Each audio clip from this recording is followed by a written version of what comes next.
Welcome to Liberty FM, the podcast dedicated to all things New York Liberty. I'm Felicia, and I'm joined by my co-host, François.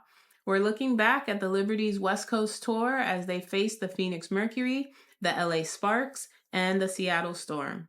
The Liberty won 2 out of the 3 games, with Breanna Stewart leading the way for her team. François, let's get into it. Yeah, let's get into it. And I feel like it's been a strange week for Liberty fans following our beloved team. Even though we're still strongly at top of the league, I felt like we went through a wide range of emotions in those games. I mean, beating 2 strong teams like Phoenix and Seattle, losing in LA against the bottom team of the league. And, you know, having performances that kind of vary depending on the team we faced, and players that we're sort of used to, like having strong games that had ups and downs. And I think that, you know, when you're at the top, you kind of become complacent thinking like, oh, we're just going to have another route and it's going to be an easy game. But I feel like, you know, that shows that you need to stay locked in until the very end of the season. Nothing is given. I think what is great, and we mentioned that before, is that when you have someone like Breanna Stewart as one of your leaders, she keeps mentioning that every single game that we haven't won a title just yet. And so, you know, you got to keep making those efforts, you know, every single game, you know, work with one another, communicate, because we've seen at times, you know, moments where the team, doesn't communicate, and the switches and the boxing out, all those little details that, yes, you want them to make those mistakes now rather than in the playoff. But I feel like now we get to that point of the season where you shouldn't have to see those mistakes as much. So, you know, I'm not going to complain. We are still top of the league, but I felt like, you know, there's still things that we need to work on. What do you think? Yeah, I mean, watching these 3 games, it definitely got our emotions going. I think you expected them, at least I expected them. I thought they would beat the LA Sparks. Think? Everybody thought. I think everybody thought that. I thought if we could get away with all 3 wins, that would be great. I honestly thought the toughest team would have been Seattle. So I was kind of preparing myself, like, if in case they didn't win, I expected them to beat Phoenix and LA, but it ended up being that they beat Phoenix and Seattle, and LA came out. This was their 3rd or 4th meeting, I think, and so yeah, it was the last matchup between the 2 teams. They faced 4 times, but what is like kind of like weird is that 2 weeks ago the Liberty won by 35 points, and then they end up losing that one. So it's tough because part of it, you could say that LA, you know, they didn't want to be swept, you know, so they locked in more so than the Liberty, definitely. But I think that game is just, I don't know. I think, yeah, Breanna Stewart is correct. They haven't won anything yet. They haven't achieved anything. Yes, they're top of the league, but there's still the playoffs. There's still a long way to go, and they can't have lapses like this against any team. It doesn't matter where they're at in the standings. You can't have lapses like this through the season. I think for them, they have a little bit of a cushion, but not much, because, you know, Connecticut and Minnesota are right behind them by just a few games. So, you know, for the Liberty, I think with Breanna Stewart coming up, like, she's had sort of an up and down season with her 3-ball. I think this West Coast trip, you saw it returning. I hope it returns for I hope it's there the rest of the season and into the playoffs.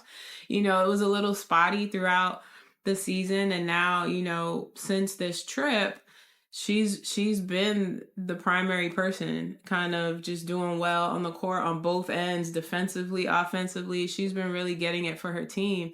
And I think she's really been pushing the team. And even when, you know, others may be in a slump, like Sabrina hasn't really been that great since, you know, her neck injury. She's been sort of, I guess, a bit quiet and maybe forcing too many shots, definitely forcing too many threes. But Nyja's coming back from injury, and she's done well. She's contributed, but also she has to also get her shot going again. And, you know, you see it in spurts. And I think Breanna Stewart has just been the glue for the team in this West Coast trip. So, and also I want to give props to Courtney Vandersloot, yes, because in these games, Courtney has been such a force as well. I mean, just against the Mercury, she had 16 points, including three pointers. And so I just, I know we get on Courtney Vandersloot and we get on, the coaches, like, why do they have her starting? Why? But since the break, since they've come back, there's been like a couple of games where maybe Sloot wasn't put in the best position just because the other team was faster and they could get down court and she just couldn't keep up. But I would have to say, like, since the break, she has impressed me the most, I would say, because everyone has said, and we've heard it in so many different spaces where everyone has kind of given some criticism as to, we kind of want to see Betnijah, Stewie, JJ, Sab, and Leo starting lineup and maybe having Sloot come from the bench. But I think she's also shown you why she's the general, because when she's on the court, she definitely spaces the floor for the team very well. She knows the passes, especially playing with Stewie. She knows how to get those passes in, and I think she has been, honestly, in the last few games, she's been much better at that than Sabrina. I think Sabrina will, once, this injury is kind of gotten over that she'll get better. But right now, Sloot has been holding the fort down. So I want to just give props to Sloot because there's some matchups that, don't work for her, but she's been hanging in there. Yeah, so you touch upon a couple of positive and areas of concern. So should we do like what we liked or didn't like in this past week? Let's start with probably the negative so that we could finish with the positive. Like you already touched upon a big positive, which was Sloot.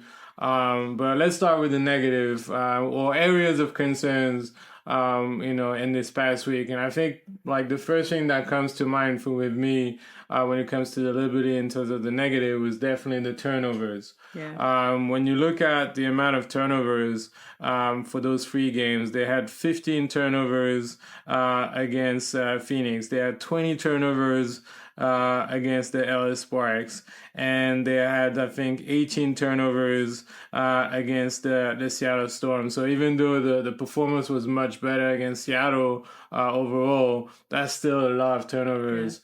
And I think that's something that the Liberty is going to have to work on. Yes, you could argue that someone like Betnijah Laney was making a comeback, so she still needs to get into rhythm. You could argue that Sabrina also, maybe like you said, the neck injury was maybe bothering her much more than we anticipated.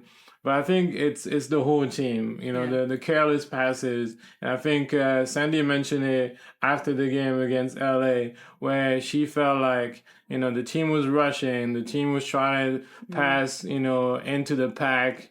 Or try to, have this first intention pass when you could have just waited, or making sure that there's ball movement and really work the defense. Because otherwise, like, if you just try to have this one goal pass, like, a lot of the times it just went into the feet of a player or directly into somebody else's hands from the other team. And you cannot have that at that level. Like, that game against LA was really frustrating because, like, I don't think, like, LA, had the craziest defense you could ever see, since the start of the season. I feel like Minnesota and Connecticut offered a bigger opposition in terms of defense. And I feel like LA won the game also with their offense. But, like, how many times you saw, like, Sabrina, there was even Fiebich that, that kind of surprised me. Betnijah Laney, like, just so many careless passes that I'm like, all right, like, you need to get your things together and, like, start, like, focusing and just play your normal way of playing basketball. So I think that's definitely something that I feel like they need to work on. What did you make of, those careless turnovers that drove us crazy throughout those 3 games? Yeah, their turnovers, I think, especially in the LA game, I would say, because LA scored 29 points off of their 20 turnovers. If you just even cut those turnovers in half, the Liberty would likely win this game. Yeah. And so it's frustrating because basically you gave LA easy buckets. You just gave away points to LA, and that's kind of how they won. They were more aggressive, but even when Stewie was trying really hard at the end, like Stewie started hitting threes out of nowhere, trying to keep the team in it and trying to, spark something, but it was too late, I think, at that point. Their turnovers are a problem, and if they don't get this under control and get the numbers down, they're not winning a championship because other stronger teams are going to make them pay. Yeah.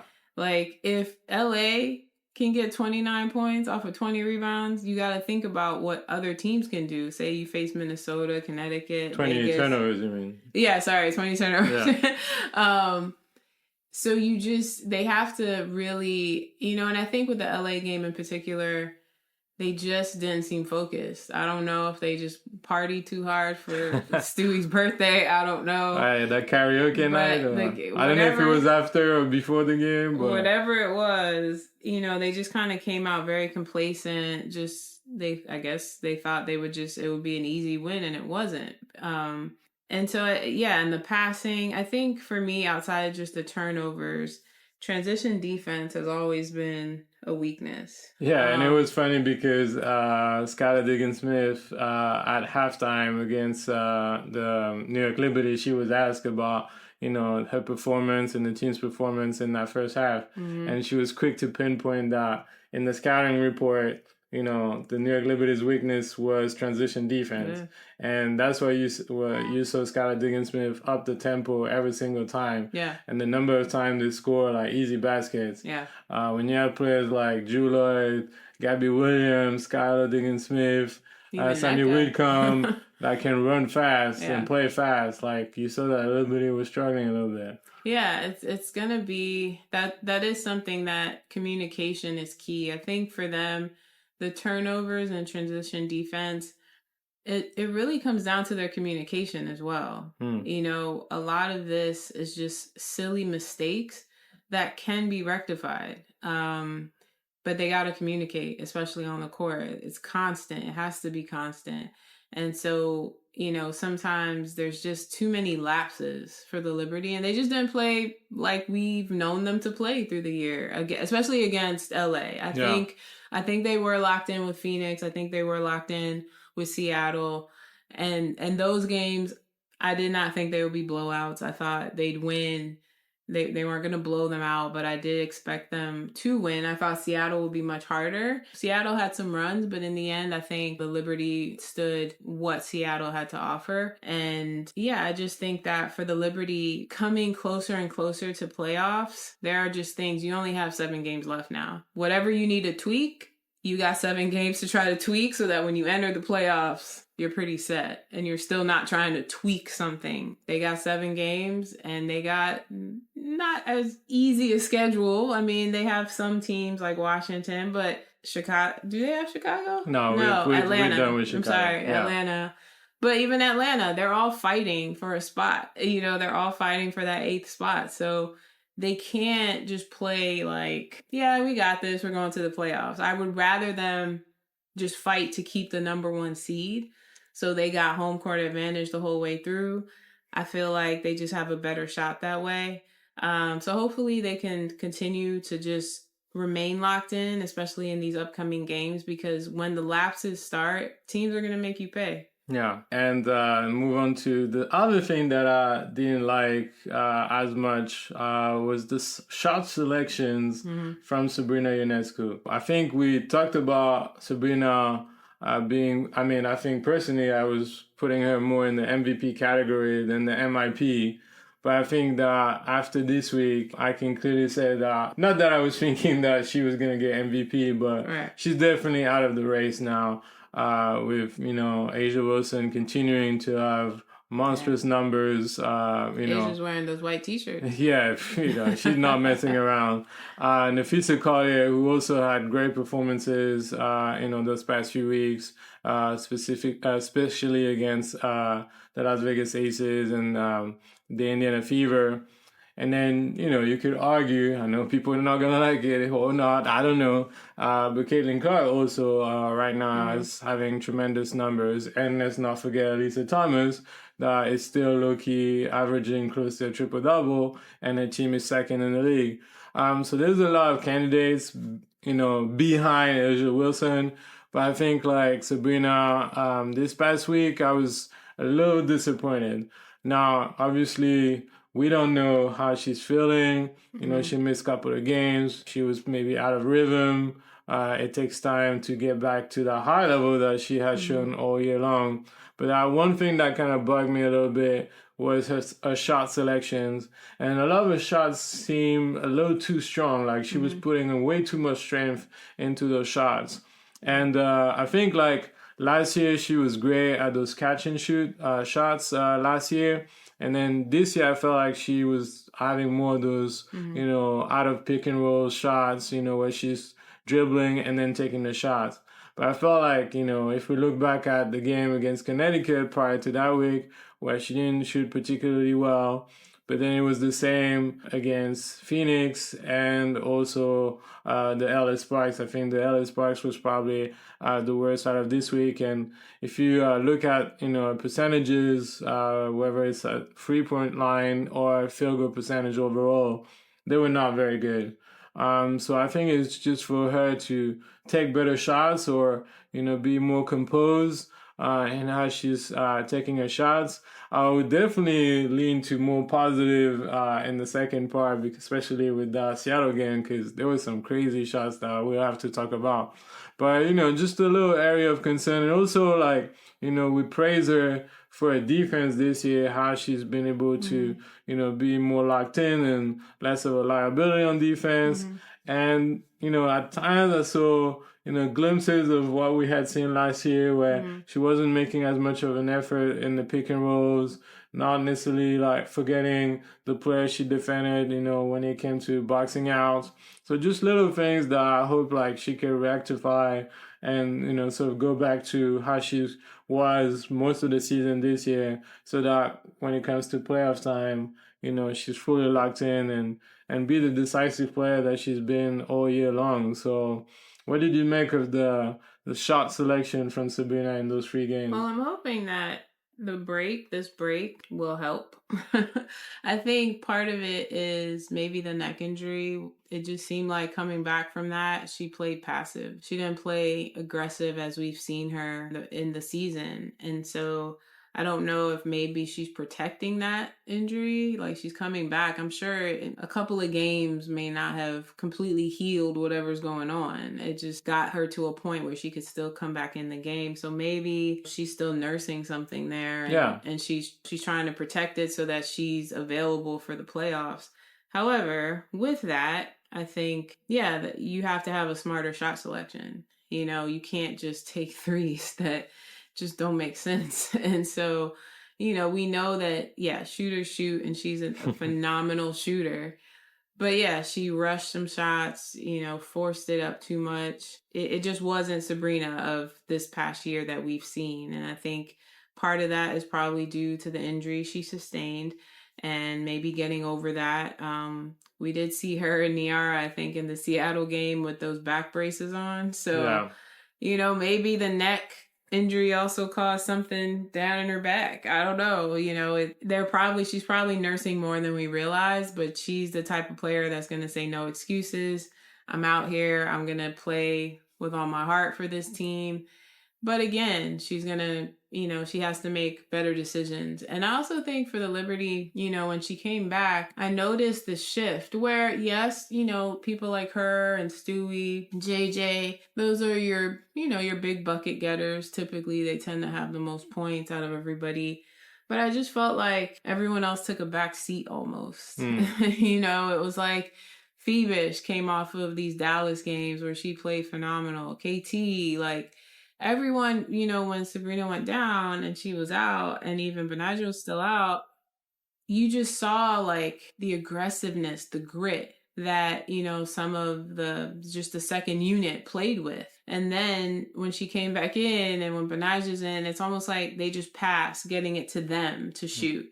And it's like, but you have the shot. Like, there were too many times where you see Fiebich get close to the basket and she's passing it. I'm like, you can take the shot. You were 6'4". Like, this isn't Sloot going up against Griner. Like, I understand that. I get that. But, like, it's just seeing sometimes that, yes, you want to pass. I get that Stewie and especially Sab, they are the shooters, the big shooters of your team. But you're there also for a reason. You can make those shots as well. We've seen you do it. So sometimes I think like just everybody getting back in rhythm sometimes also throws things off because they get into one mindset. And then when everybody comes back, they become passive in a way. And I wish that wouldn't happen because I'm like, you still need to be aggressive. I know you can get the shot off. I know you can pass sometimes to Sabrina. Yes, she's going to be a main ball handler, but if she passes you the ball, you could also make something happen. And so, yeah, that was sort of my own little pet peeve I saw through some of the games where I felt like they kept playing for Sabrina and every shot she took was basically a brick. And it was like, almost like, guys, you got to help her out. She's just coming back from injury. You can't just expect her to just start lighting it up from 3 every time. And then, they just communicating, protecting each other as a team, even when someone's coming back, like, don't put all the pressure on them. Yeah, definitely. And then the last thing, because we're not going to be all negative on this podcast, but I would say the last thing that I didn't like or, was a little concerned about was Kayla Thornton. I know it's strange because the New York Liberty just dropped a new Unlock episode focusing on the bench and praising like how Jonathan Cole was able to, pick players from overseas and, consolidating the bench, which was an area of concern last season so that, the starters don't have to do as much. And so, that episode focused on players like Kayla Thornton, Kennedy Burke, Leonie Fiebich, obviously, and then, Nyara Sabally, and then newcomers like Jalen Sherrod. But I was a little concerned with Kayla Thornton. I felt like she was kind of like not her usual self. I mean, she had 0 points against Phoenix, 5 points against the LA Sparks, 2 points against the Seattle Storm. And not that we expect like Kayla to score like dozens of points every game, even though she scored a lot of points, I feel like this season. But it was just like an overall performance, where defensively I felt like she wasn't as locked in. She had a few lapses here and there. I don't know, just all the things that she normally brings to the team and her greediness and leadership, we're kind of missing a little bit. But I think that's also due to the fact, again, like I was talking about Sabrina coming back and how Fiebich started playing. With Betnijah coming back. Betnijah, and then also Leonie Fiebich importance now, growing importance in the team. I feel like, especially with Betnijah coming back, because even when Leo was there starting, I still felt like KT had a strong presence. But when the starters all come back, sometimes I just feel like the bench regresses a little bit until they find their rhythm again. Yeah. And it's a weird thing. I don't know why it happens, but it's a weird thing why they just seem to regress a little bit. And it's like, what's happening? Like you're still you. Like, even though, Betnijah's back, Sab is back, like we still need that aggressiveness, on defense, on offense. Like, and I don't know, it just seems like they kind of step back a little bit because now, quote unquote, the starters are there. But, the starters have to kind of work their way back in too because they haven't been in rhythm. They just got out of rhythm being out for a few games. Or like Betnijah, she's been out for well over, a month and a half, 2 months. So it's like even for her coming back in, she's going to need that help from the bench because her minutes are going to be limited probably, until playoffs or close to the playoffs. So I don't know. It's a weird thing. I just think that, I think KT will be fine. I think, with certain games, she'll do better. And maybe it's just they haven't, they've been on the road. They've kind of been going. This little break for them before, this Thursday's game against Seattle at home. They kind of have time to practice, kind of get themselves right again and maybe flush out those just mistakes and things those lapses that they're having. Maybe they'll be able to flush them out in whatever practice they have. I think she'll be okay. I think, she'll be fine. I think for the bench players that this is the time where they definitely need to lock in, because I feel like as we get closer to the playoffs, Sandy's going to shorten that roster. Yeah. and you see already. Minutes, you see it already. The minutes are going to get shorter. Marquisha Davis don't get any minutes. Jalen Shura didn't play since that nice Dallas game. Doikic has been DNP as well for quite some time. Kennedy Burke didn't play the Seattle game. Yeah, and there was which I was surprised at. There was no explanation about Kennedy Burke not playing against Seattle, so you can already see that Sandy is going back to her old ways of like her not to do sharpening a roster. Yeah. No, don't get me wrong. You look at every single team; they usually do that when it comes to the playoff. Yeah. The rotation is much shorter. It's a shorter rotation than the regular season. So we don't want to like just pinpoint Sandy like everybody does it. But I feel like some players that haven't played, like Sherrod or Kennedy Burke in the last game can contribute. She hasn't mentioned anything about Kennedy Burke. I guess we'll find out maybe in the next game, but.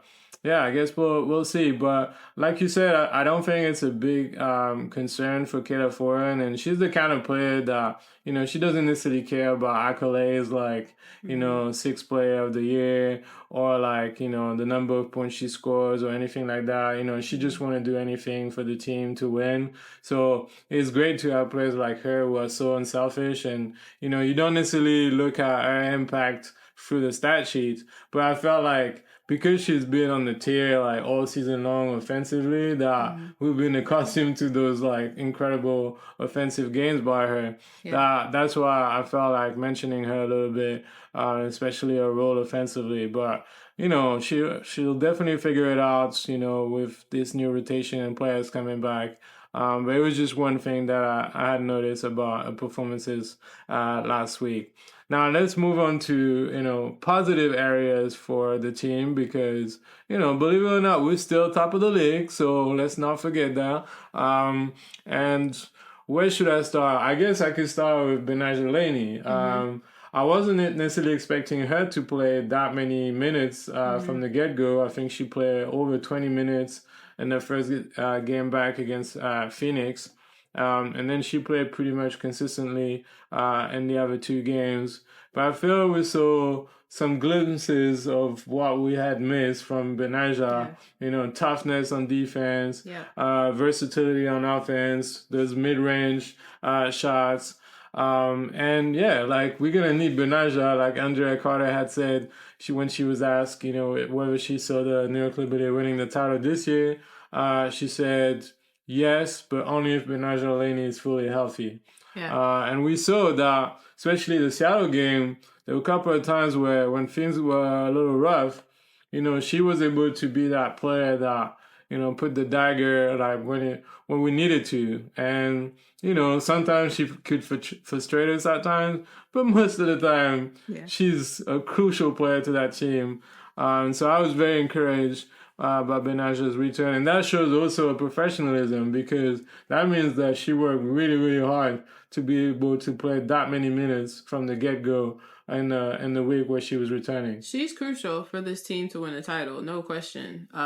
If you don't have Betnijah, it's going to be really hard. Yeah. And I think just defensively and just her knack on defense of just picking up the players and also being able to get the ball sometimes and getting some steals here or there. I just think she is key for defense for the Liberty.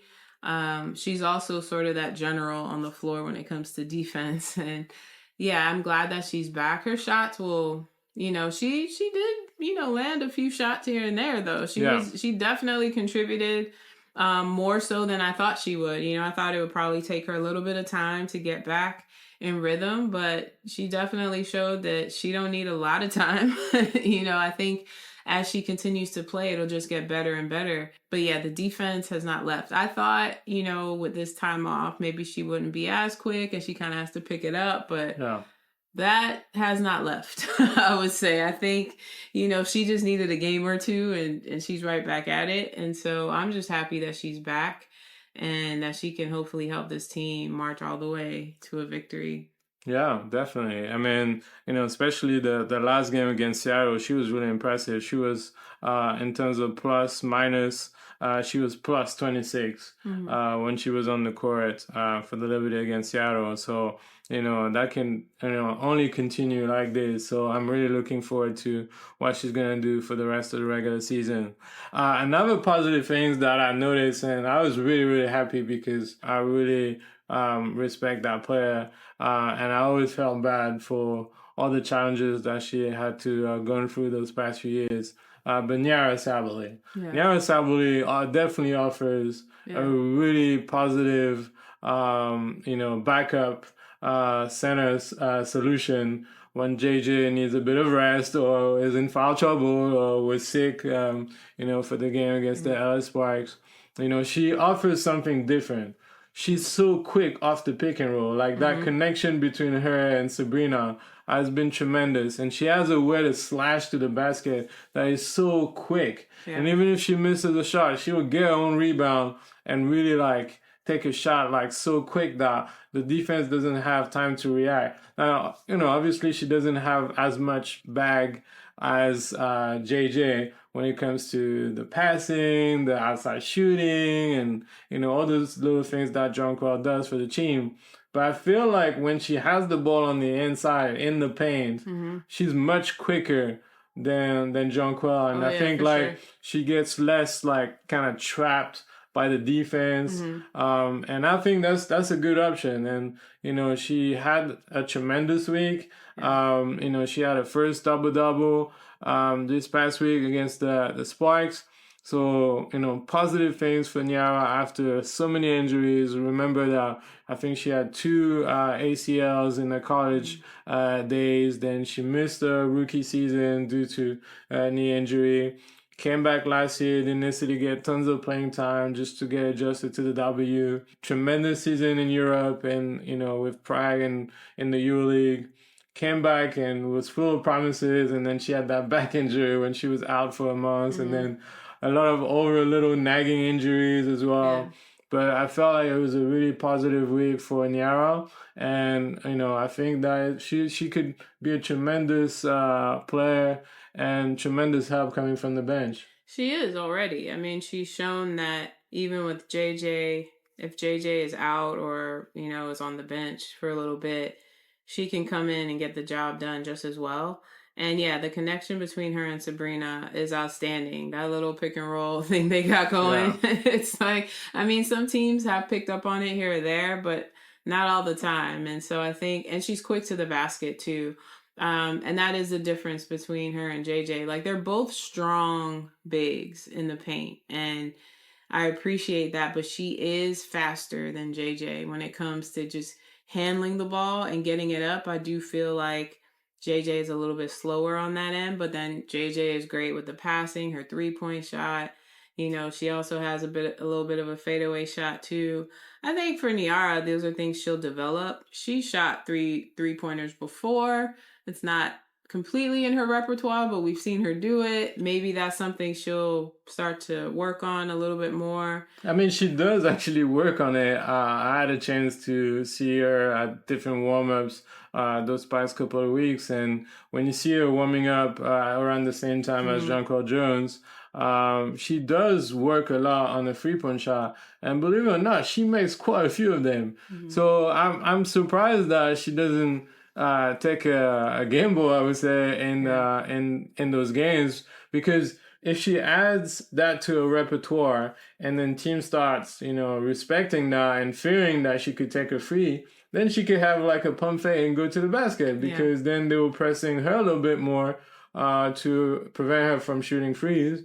And then that kind of leaves the door open to get to a basket. And we've just mentioned how quick she is.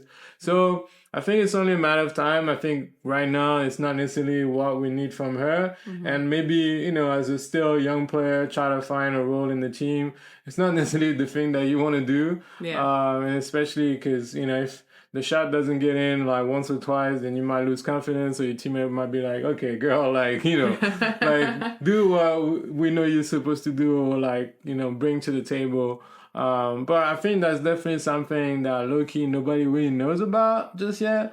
But I'll definitely looking forward to the day where she's gonna take those threes, because I think she'll surprise a lot of people. So Yeah.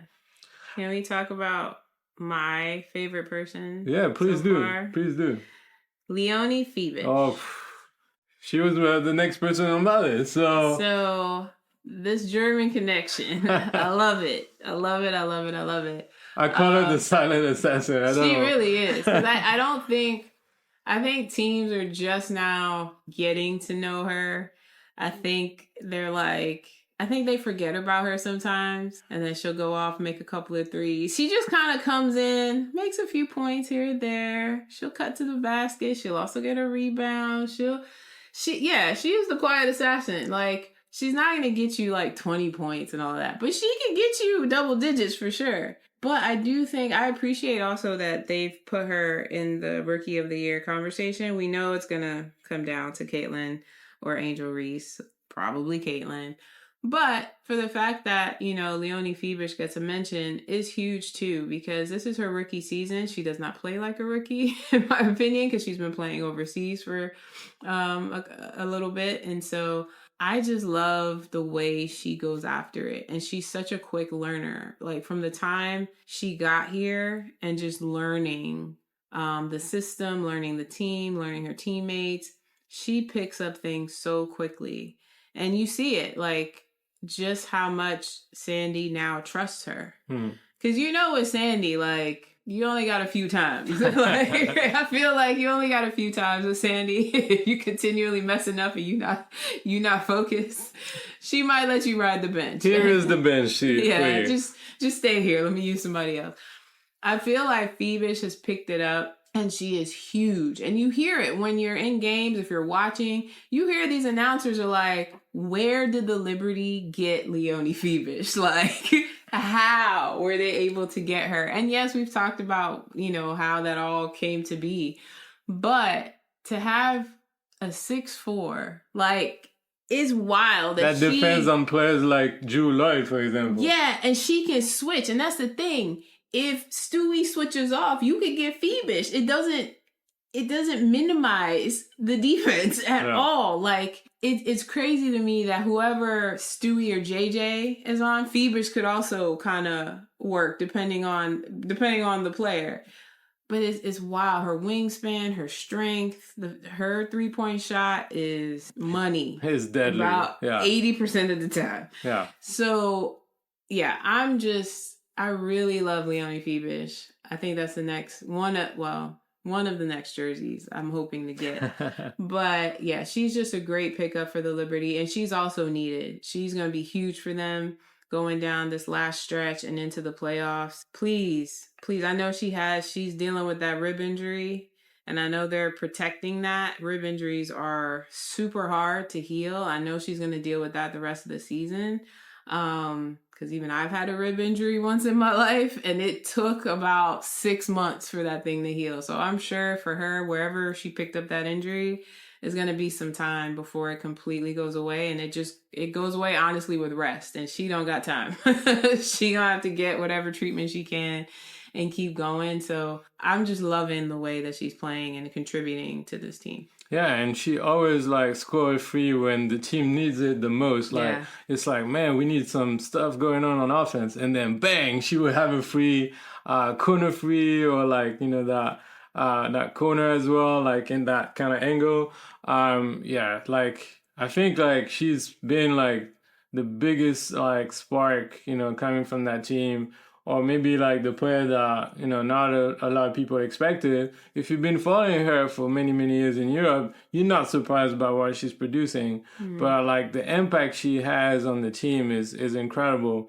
And I think the only player I've seen her struggle a little bit on defense was Caitlin Clark. I think every time she was on defense against her, she was probably the only player that really made her struggle, because she's so fast and her crossovers and everything.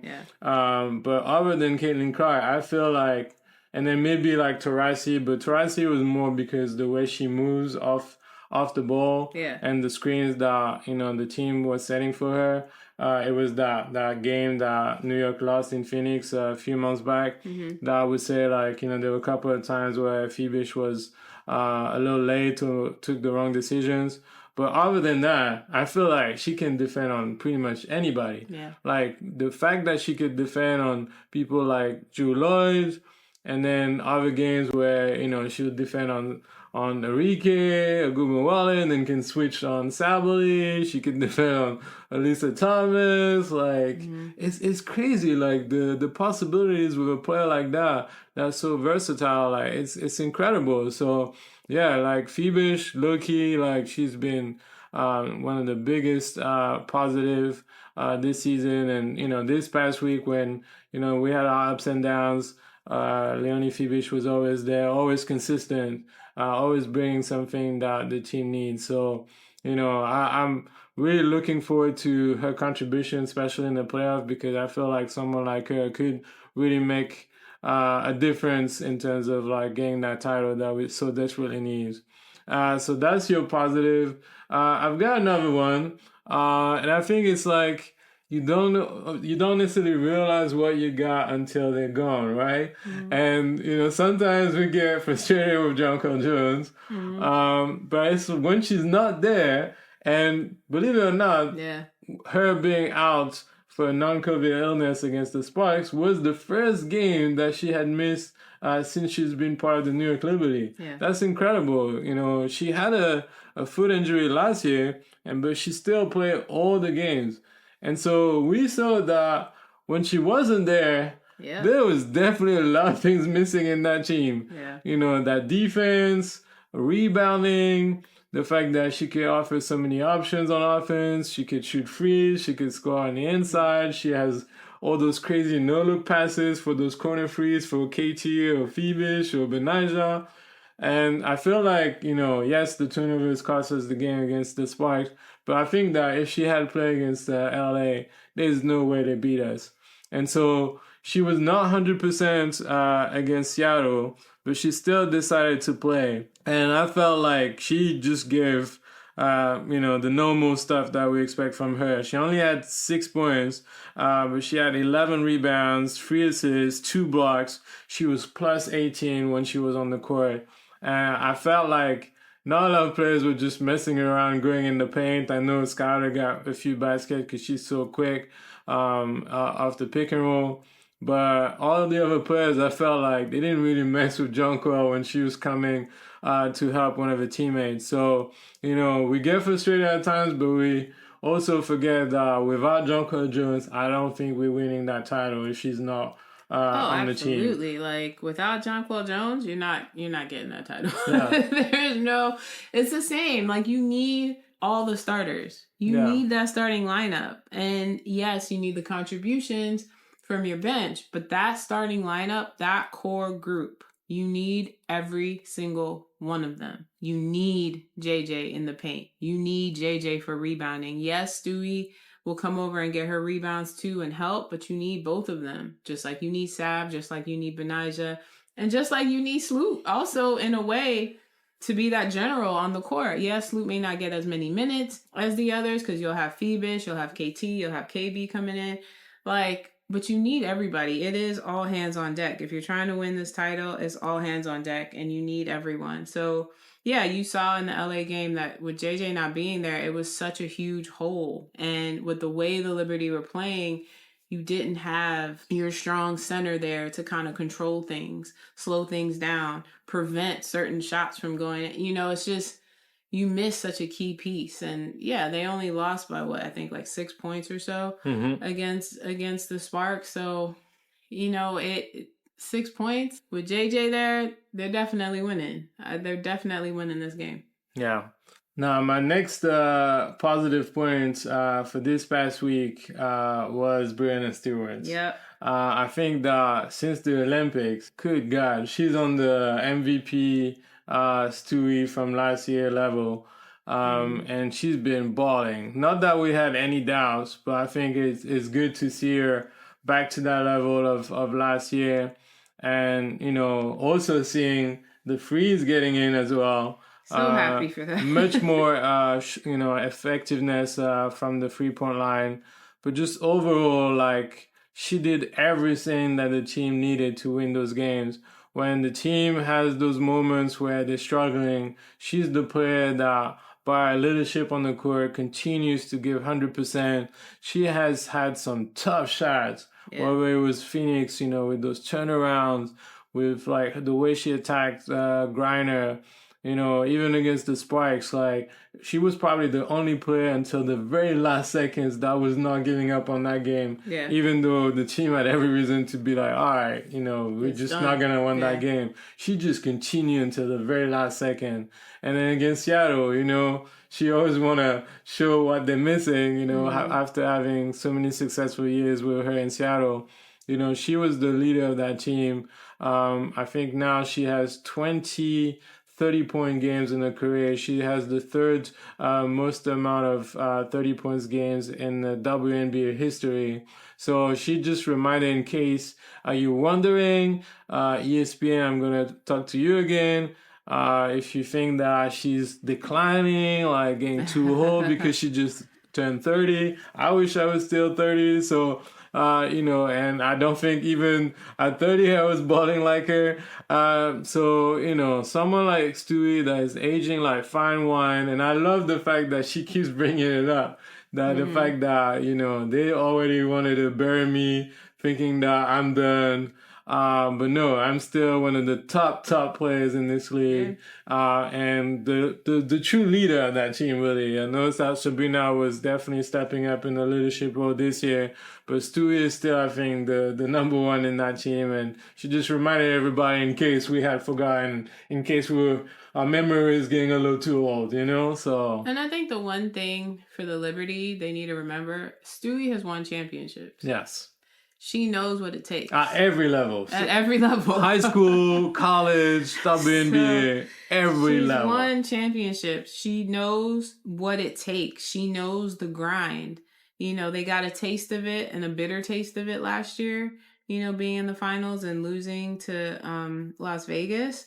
But she knows what it takes. And I think what you saw, even in the LA game, that, they could have just been like, all right, they got it. It's a minute left, whatever, 2 minutes left, they got it. No, she started shooting threes out of nowhere. It was just like, she didn't want to give up. And I think that is the leader you need on your team. Like, we don't give up. Like, you keep going down to the last second, because you never know how a game can turn around. Yeah. 2 quick threes, this game, it's a different story. And so I think for her, she showed that leadership, in all the games, really. Like, she really showed that leadership, stepping up and just carrying her team and making sure that even when, one teammate may not be playing up to the level we expect or that we're used to seeing, she's picking up she's doing all the little things on the court. Defensively, offensively, she was just everywhere. She would double team, she would switch back, and like, just how quick, her length alone, but how quick she was on the court too. It's like, she's aging like fine wine, because she moving around on the court. She was quicker than some of the people that are younger than her. Yeah. So, for Stewie, this is the Stewie we saw last year. I hope this goes all the way to the finals. I hope we get this win. But this is Stewie and her leadership bag, and showing the team, like, we're not done. We have not won anything. Just because we're at the top of the league don't mean anything. We can still lose it all. Like, this is not the point. The point is to win a championship, and we still have some ways to go. And she's just proving that that grind is still within her, and she's still pushing and still grinding it out. Yeah, definitely. So looking forward to, more crazy performances from Stewie. And we're so glad that we have her in New York. That's something that we never want to take for granted. And that brings it to my last point of this podcast episode. The one last thing that I really like from this past week is the fact that you have players like Breanna Stewart, Sabrina Ionescu, Fiebich, Betnijah, all the whole team. But when you have players that special, especially like, Stewie and Sabrina, anything can happen. And I think, that's the challenge for us fans. Fans, comes from the word fanatic. Our emotions can get out of control. 1 minute we might shout to everybody that we're gonna win this title, we're the best team in the league, and then after the Sparks game, like, what is going on with the worst team, and like the useless, and this player this, and this coach that, and the way they play, and like, we could like question everything after just one game. But it shows that they're human. Yeah. It shows that, yes, they're amazing athletes, and people have their days. Like, just like all of us, we might have a day where things just don't go our way.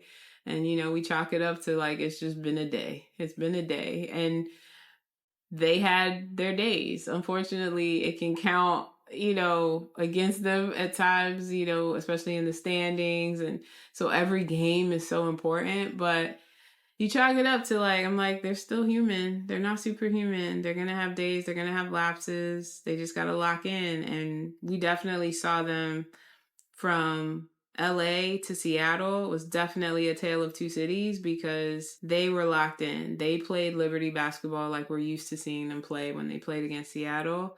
And my goodness, to see all of them come together and really push pace and try to keep up. Yeah, Seattle got out ahead of them. They still have the transition defense to work on, but all in all, they fought hard for that win. And props and kudos to one of the best shots that we've seen in WNBA I was going to mention that history from Sabrina shooting, getting her own rebound and shooting from her knees. Listen, you can say it's too Steph Curry shooting from the logo, this and that. But have you ever heard shooting from your knees? Your knees. So to sort of recap this play where Sabrina attacked the basket, missed the layup or the floater. And then, you had Neka and who else was battling for the rebound? I think it was Betnijah. Yeah. And then out of nowhere, in the gods of basketball, the ball just fell back to Sabrina, who was on her knees on the floor after that floater. And couldn't believe it that the ball just landed into her hand. And what did she do? And in a way, it was the right thing to do because I felt like if she had tried to stand up, that probably would have been a travel. Yeah. And she mentioned after the game that she kept focusing and remembering what Sandy had told the team all throughout the games, like, cut the turnovers. So she's like, I gotta shoot. And she said, shoot. So she instinctively just took the shot on the knees and got it, and it was incredible. And then in the first half as well, in case you were missing Maureen Johannes, and I don't know if she was at the game against Seattle. I know she was in Seattle and had gone to see the Seattle Storm play in their previous home game. I think it was against Atlanta. So I don't know if she was there or not, but Sabrina was like, oh yeah, I can do it too. Just a little 1 foot leg, free shot. From the corner. And I feel like in a way it's actually a spectacular shot, but also a smart shot because you have more. I personally feel like you have more strength if you shoot from one leg than 2 legs, and you can create even more space. I feel than a step back. So. I don't know. I just feel like it's a smart shot. You don't see a lot of people take it. It's a jump shot. So you're already, even though you go up on one leg, you kind of use your second leg to gain momentum. Yeah. And so when you're in the air, it's really just about your shot. It's really, your legs kind of come out of play. Like you're already up in the air. It's just about your shot and making sure you follow through. So it looked easy. I'm sure it wasn't easy. It is not easy. I'm saying that as if everybody can do it. But how she did it looked effortless. Yeah, yeah. So, with players like that, the earlier part of the week where I was super frustrated with Sabrina, because not only was the game against Phoenix and the Spikes, there was the game when she came back against Connecticut where, she didn't particularly shot very well. And then in a game like this, she just reminded everybody it's not going to last like the rest of the season. I was just warming up and now I'm back to my usual self because I had 25 points, 8 rebounds, 8 assists and crucial frees and crucial basket during the game. Yeah. in case you were worried as fans, and we probably all were, she just like, okay, relax, guys. I'm a professional. I'm a winner. I want to win. And I'm not going to perform that way every single game. You cannot be at the top of your game every single game. Even people like Nafisa Colley or Asia Wilson have sometimes bad games. I mean, I remember a couple of weeks ago where Asia had only scored like maybe 12 or 15 points against Minnesota, and then everybody was like, "Oh, this is your MVP," and like people were just like. And the crazy part for Asia is like 12 or 15 points for a big is still good. It was still 15 points and rebounds and like other stuff that she did in the game. But like you see, you have one game that is not your usual standards. 20 plus point. Your standards that are already above the norm, and then like people are like going at you on social media. So it's just like you cannot win because. People are never satisfied. But I think that was a good reminder for me as a fan that, they're humans. Like you said earlier in the podcast, like they're going to have the ups and downs. And I think sometimes we react a little too emotionally. That game reminded me that, we're good. Like we have Breanna Stewart, we got Sabrina Ionescu. And I'm definitely looking forward to what they're going to do in the playoff. And I guess the last thing is that, we always question what the Liberty are going to do when they face adversity, but, they weathered the storm quite a few times. Phoenix was making a little comeback, and then they ended up, winning by 14. Seattle, after trailing by 10, had a 12-0 run in the second quarter, and the way they were playing in the second quarter, beginning of the third, you were like, oh man, that's going to be a tough game. And then, I felt like in the end, the New York Liberty won quite comfortably. So there's not a lot of teams that can really beat the Liberty that easily. So we got to trust them. We got to trust the team that we have. And to be fair, when I look at all the teams, at the moment, I would say the two teams that I'm really afraid of are Connecticut and Minnesota. I feel like those are the two teams at the moment that can go toe-to-toe with the Liberty. I'm looking at the other teams without, disrespecting them. I feel like we're above them. I felt like we demonstrated so far this season that, we're stronger than those teams. Now, the playoff is a different reality. Everybody starts from scratch again. But I'm not as worried about the matchup against the Aces that I was last year. Don't ever underestimate a champion. Yeah. But I feel like the momentum has shifted between the two teams. Yeah. I'm looking at Seattle, and I feel like we demonstrated that we are stronger than them. Now, mind you, that they're going to play each other soon, so I hope that it won't come back and bite me. But I feel like we're stronger than Phoenix, Seattle, Atlanta, Chicago. Indiana is kind of like the dark horse, so I would say Indiana is. You probably don't want to face them in the first round right now. Whoever faces them in the first round is going to be tough. Because I feel like watching these last few Indiana games against the teams they've played, it's going to be tough for whomever faces them first. It's not going to be easy. Their speed, transition, it's going to be tough. And just even with somebody like Caitlin Clark and her passing.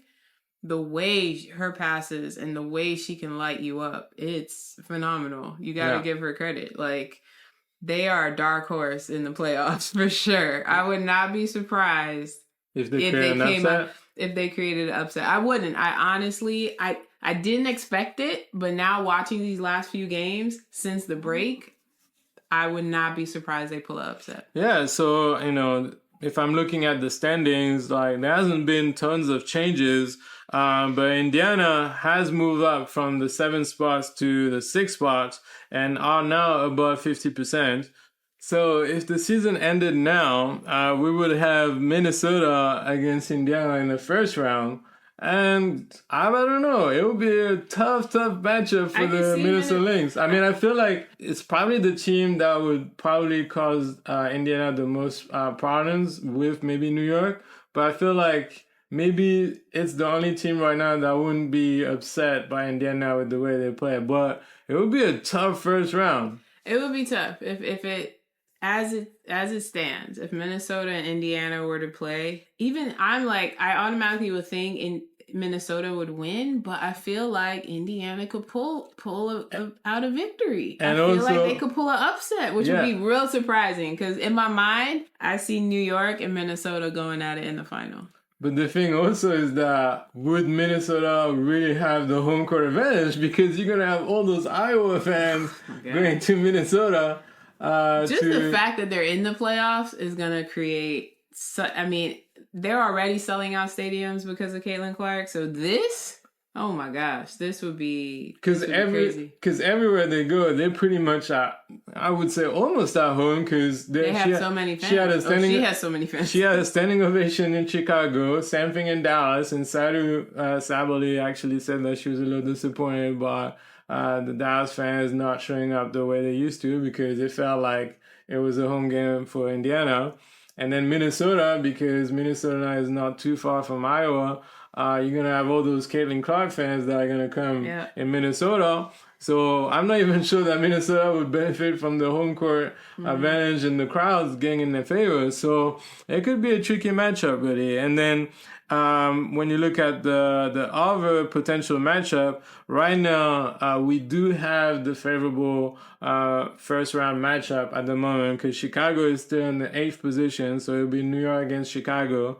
But maybe not for too long because Atlanta now has the same record as Chicago. Chicago has been on a 6-game losing streak. They haven't won tons of games since Marina Mabrey left, and I think that deep down, I think that the general manager and the team maybe put a cross on playoff hopes. I mean, the players are obviously still gonna play for the playoff, but by trading Mabrey, I think that they really dampened on the Chicago Sky's chances to make it to the playoff because now you got Atlanta pushing, you even have Washington and Dallas pushing, so I wouldn't be shocked if Chicago ends up not being in the playoff at the end of the season. So New York, Atlanta, we have an edge, but it would definitely be tougher than facing Chicago.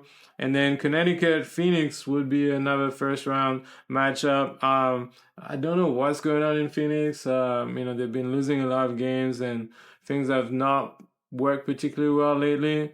So who knows? Like it will still be a tough first round, but I definitely see Connecticut passing that round comfortably. Mm-hmm. And then now the Aces are making a little comeback. It's not perfect, but now they're over the Seattle Storm and got the 4th spot. So it'll be still Seattle versus Vegas, but the Aces will have the home court advantage. So, it could go either way. Like Seattle is still trying to figure things out. But I feel like the Aces definitely have the edge right now. So that could potentially, if we take care of business, be a Las Vegas Aces New York Liberty semifinal. And even though that, I feel like the Liberty have proven that this year they have been better than the Aces.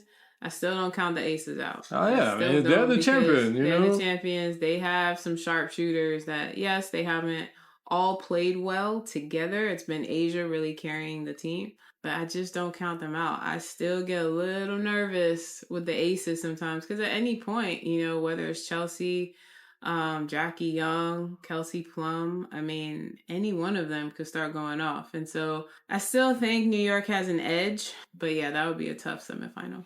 Well, I guess we'll have some answers very soon because this coming week we have 2 home games, and I'm so happy that the Liberty got to rest a little bit after this road trip. Mm-hmm. But they're going to face again the Seattle Storm on Thursday at 7 p.m.